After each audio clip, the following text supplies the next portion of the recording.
In the last 15 years, I've renovated more than 500 homes, and after enough of them, you stop noticing the finishes. The tile, the quartz, the light fixtures everybody argues about online. You start seeing the bones underneath, the layout, where the walls land, where the doors swing, and how you actually move through the home. Because here is what nobody tells you when you're picking out countertops. You might drop $60,000 on a kitchen, put it in a bad layout, and you still feel wrong every single day you're trying to cook in there. Expensive and wrong. Layout is the one thing you lock in before a single wall goes up. You can't see it on a finish board, you don't feel it on move-in day, and it's brutally expensive to fix once you're living in it. So these are the 7 layout mistakes I see in home after home, ranked from bad up to the one that quietly drags down the whole house. And number 7, well, it's almost built into every home in the last 15 years, including the expensive ones. Let's get into it. Number 1, the front door opens and you're already standing in the living room. No foyer, no entry hall, no transition. You're just in it. This is almost every home built since the late 90s, where the builder cut the foyer to save 30 to 60 square feet of so-called wasted space. Wasted space, by the way, is the builder for 30 square feet I didn't feel like paying for. You also see it in flips, where somebody knocked down the original entry hall to open up the floor plan. And living with it is death by 1,000 cuts. It's January, the door opens, and every gust blows a wall of cold air straight into your couch and TV. There's no air break at all, so just your HVAC just working 30% harder to make up for it. A delivery driver knocks, and you gotta cross your entire living room to answer with whatever you're watching sitting right there on full display, and the door wide open. You come home with groceries, and there's nowhere to sit the bags down. There's no bench, no console, no shelf. You either dump them on the floor or haul it all into the kitchen. One trip, like you're trying to prove something.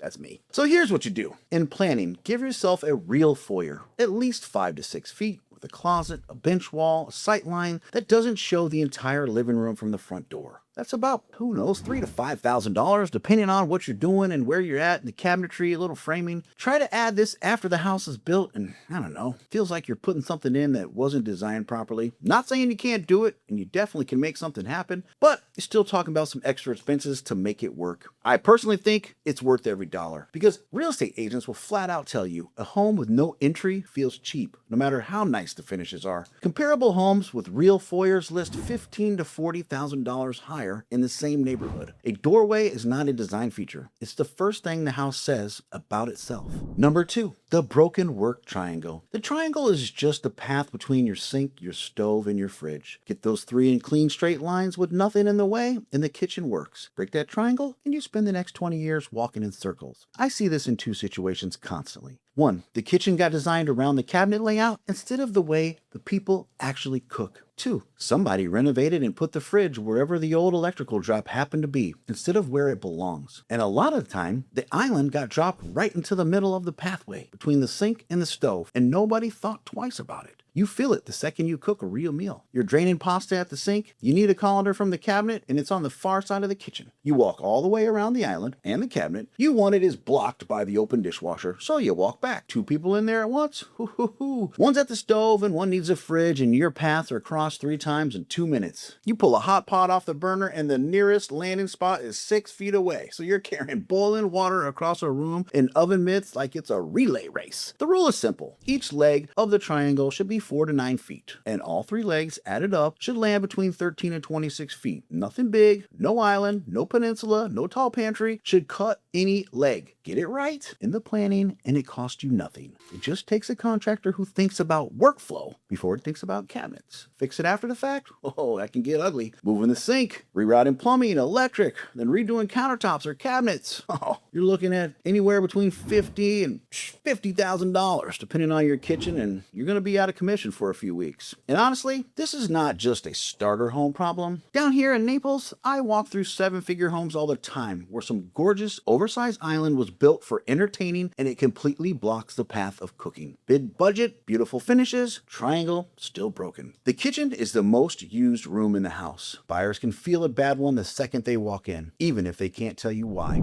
Number 3, a bedroom door that opens directly into a living room with no hallway in between. You can see the bed from the couch. This one loves single-story ranch homes, small 2-bedroom starters, and a surprising number of so-called luxury condos where they park the primary suite right next to the living room to squeeze out more square footage. And again, flips, where a wall came down for an open concept and now the bedroom door is just hanging out in the great room, living with the slow erosion of privacy. You got guests over and that bedroom door is right there. Even closed, everybody, well, they just know what's exactly behind it. Your kid's asleep and your spouse wants to watch a movie and the sound goes straight through the door because, well, there's no hallway, no air gap, nothing to absorb it. And every morning you walk out in your pajamas and you're instantly on stage in front of who's already up. The fix in planning costs you almost nothing. You put at least a short 4-foot hallway between every bedroom door and the main living space. Even a 2-foot recessed alcove around the door gives you a visual and a sound buffer. After the house is built, you're reframing that door into a recessed alcove, which runs $2,500 to $6,000, depending on where the structural stuff is, electric, drywall, paint. You guys heard it before. And this is the one that people regret the most. A closed door blocks maybe 25 to 30 decibels of sound. A hallway buys you another 5 to 10 on top of it. Skip the hallway and you hear everything all the time. Privacy is a thing you don't miss until the day you don't have it.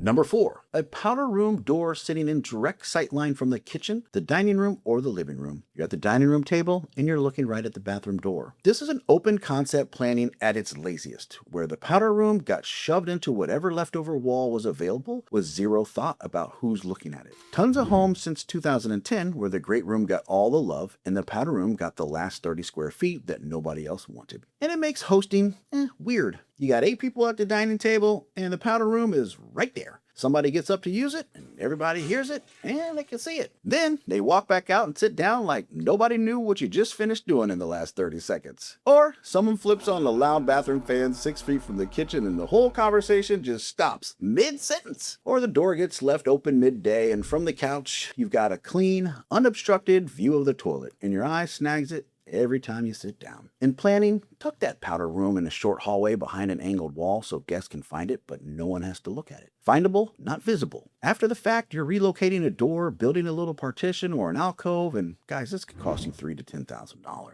One bathroom door placed in the wrong spot changes the feel of every gathering you'll ever host in that house. Brokers usually coach buyers to walk in and ask, "Where's the powder room?" because the answer tells how carefully the whole place was laid out. Real quick before number 5, everything I'm walking you through here is a call you make before the framing goes up. The stuff that's almost free on paper and a nightmare once you're living in it. I put it all into a free renovation playbook. It's a room-by-room checklist you hand straight to your builder or your designer, so this gets caught on the plan, not after you move in. Scan the QR code on the screen or click the link in the description. It's free, and that's it. Number 5, the bowling alley room. The room that's so long and so narrow it can't hold real furniture. Once the width to length ratio gets worse than about 1 to 1.8, got one. And that shows up in great rooms, master bedrooms, dining rooms, and all of them. You get these in a lot of constrained homes where the architects stretch the rooms along the long side of the lot to max the square footage. Renovating row houses do it. Old, deep, narrow ranches do it. And it happens anytime somebody knocks down a wall to combine 2 skinny rooms into one even skinnier room that calls it a great room. And then you try to furnish it. You buy a nice sectional and it just floats in the middle of the room like an island with dead space on 3 sides. You can't push it against the long wall because then it blocks the walkway. And you can't push it against the short wall because, well, then your sofa's staring at the whole room with nothing in it. Your dining room is 9 feet wide and 18 feet long, and your table's 4 feet wide. You've got 30 inches of space on each side, and you can't pull out a chair without cracking into the wall. Or your master comes in at a 12 by 24. Your bed sits on the long wall, and you've got 8 feet of empty space on either side of it, genuinely. Just doesn't know what to do with itself. The fix is in the planning. Keep your room ratios between roughly 1 to 1.2 and 1 to 1.6. And if a room has to run longer than that, you break it into 2 zones on purpose. A built-in. After construction, you're adding a half wall or built-in and a beam and a column setup to chop the space into 2 rooms. It's going to cost you anywhere from $5,000 to $20,000. Remember, the furniture costs more than the room does. A bowling alley room makes every piece you own fight for the space that it's living in. And photographs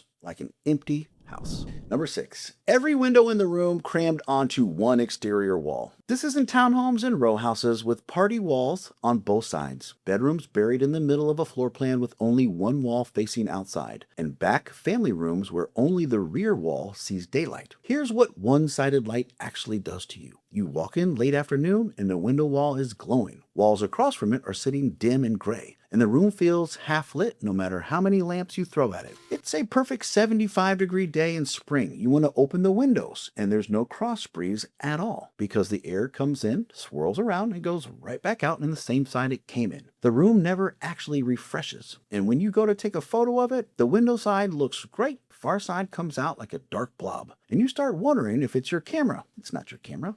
It's the wall. In planning, you put your windows at least 2 walls of every room if you can. If a room only touches one exterior wall, you bring in a second direction of light. Either way, a transom, even a mirror on an interior wall, or a skylight. After the house is built, cutting in a brand new window could run you anywhere from $4,000 to $15,000 per opening. The header, the matching the exterior, the interior trim, plus an engineer if it's load bearing. Light is the single biggest thing that decides how a room feels, and a one-sided light always feels flat. Down here in hurricane country, there's a bonus. Single side window placement is actually a weak point in a storm because there's no path for the pressure to equalize. Windows on 2 walls paired with impact rated glass give you a better room every day of the year and a slightly tougher one when the weather turns. Number 7, the big one, the featureless open concept. The great room where the kitchen, the dining, and the living room are all one giant rectangle, same floor, same flat ceiling, nothing separating any of it. This is essentially every new build since around 2008. Open concept went from a feature you asked for to a default you get, and most builders stopped doing anything to define the zones because knocking walls down is a lot cheaper than building something thoughtful back. And I get it, open concept had a real run and nobody wants to go back to a house full of tiny box rooms. But the featureless version costs you every day. You're cooking dinner, somebody's watching TV 25 feet away, and the dishwasher's going. And all that noise just bounces around the whole space because there's not a wall to break it up. The room's loud and chaotic. Your furniture all lives in one big visual field. So the dining room and the sectional and the island read as basically a hotel lobby, couch in it. And the guests walk in for the first time and there's no moment of this dining room, this living room. It's just one room. The house loses any sense of intimacy or transition. You don't fix this by adding walls back. You define the zones. In planning, you use at least one real move. A ceiling height change, an exposed beam that marks a boundary, a partition wall, or a column at the line between dining and living. A flooring change, a lighting plan that gives each zone its own mood, or built-in that anchors one end. After the fact, you're adding that partition wall, beam and column, built-in or ceiling treatment, and that's going to run you anywhere from $8,000 to $40,000 depending on how far you go. This is one that gets you because it's a mistake that makes a home feel cheap no matter what you spend. A $2 million home with a featureless open box reads like a builder spec home. A $400,000 house with a smart zone defined reads custom. And the market's already turning. Brokers in 25 and 26 are telling me buyers are walking in and asking for defined spaces again by name. And the homes that already have the zones are pulling premiums in the exact markets that used to reward the wide open plan. Those are the 7 mistakes I see home after home. And notice not one of them is about money. You cannot buy your way out of a bad layout with nicer finishes. The only real fix is getting to the bones right where the walls go up. And if you want a full room by room version of all this to take to your own projects, don't forget, the link's in my description. Now, my money is on the open concept. That's the mistake I think most of you are going to pick.